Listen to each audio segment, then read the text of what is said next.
మన టాలీవుడ్లో అందం, నటన రెండు ఉన్న హీరోయిన్స్ దొరకడం చాలా అరుదు. కానీ ఈ రెండు ఉన్నప్పటికీ అదృష్టం కలిసిరాక పెద్ద రేంజ్కి వెళ్లిన హీరోయిన్స్ కొంతమంది ఉన్నారు. వారిలో ఒకరు పాయల్ రాజ్పుత్. బాలీవుడ్లో సీరియల్స్ ద్వారా మంచి క్రేజ్ సంపాదించుకున్న ఈ అమ్మడు తెలుగులో RX100 సినిమా ద్వారా మన ఆడియన్స్కి పరిచయమైంది. ఈ సినిమాలో విలన్గా ఆమె నటన ఒక రేంజ్ ఆడియన్స్ని అలరించిందో అందరికీ తెలుసు. అయితే మొదటి సినిమాతోనే అంతటి విలన్ క్యారెక్టర్స్ చేయడం వల్ల ఏమో తెలియదు, కానీ ఆమెపై ఆ సినిమా ప్రభావం చాలా బలంగా పడింది. అందుకే అవకాశాలు ఆశించిన స్థాయిలో రావడం లేదని పలువురు అభిప్రాయం. అయితే రీసెంట్గా ఆమె ట్విట్టర్లో వేసిన కొన్ని ట్వీట్స్ ఇప్పుడు హాట్ టాపిక్గా మారాయి. ఆమె మాట్లాడుతూ, సినీ ప్రపంచంలో నటిగా కొనసాగించడం అనేది అత్యంత కఠినమైన పరిస్థితుల్లో ఒకరు. ప్రతిరోజు ఏదో ఒక తెలియని భయంతో మన రోజు మొదలవుతుంది. ఇండస్ట్రీలో నెపోటిజం రాజ్యం ఏలుతోంది. నిజమైన టాలెంట్ ఈ నెపోటిజం ముసుగులో కనుమరుగైపోతోంది.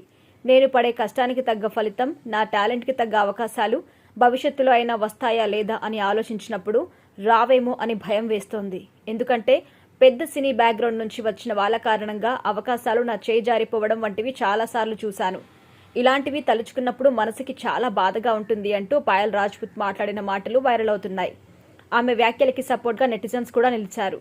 RX100 సినిమాలో మీ నటన, అందాన్ని చూసి టాలీవుడ్లో భవిష్యత్తులో పెద్ద స్టార్ హీరోయిన్ అయిపోతామని అనుకున్నామని, కానీ కనీసం మీడియం రేంజ్ హీరోయిన్గా కూడా స్థిరపడనందుకు చింతిస్తున్నామని ఆవేదన వ్యక్తం చేశారు.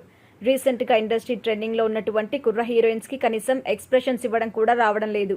అలాంటోళ్ళు నేడు కోట్ల రూపాయల రెమ్యునరేషన్స్ని అందుకుంటూ వేరే స్థాయిలో ఉంటున్నారు. కానీ మీరు మాత్రం ఇక్కడే ఉండిపోయారు. ఖచ్చితంగా మీకు జరుగుతుంది అన్యాయం. భవిష్యత్తులో అయినా మీ పెద్ద రేంజ్కి వెళ్లాలని ఆశిస్తున్నాము అంటూ పాయల్ రాజ్పుత్కి ధైర్యం నింపే ప్రయత్నం చేస్తున్నారు నెటిజన్లు.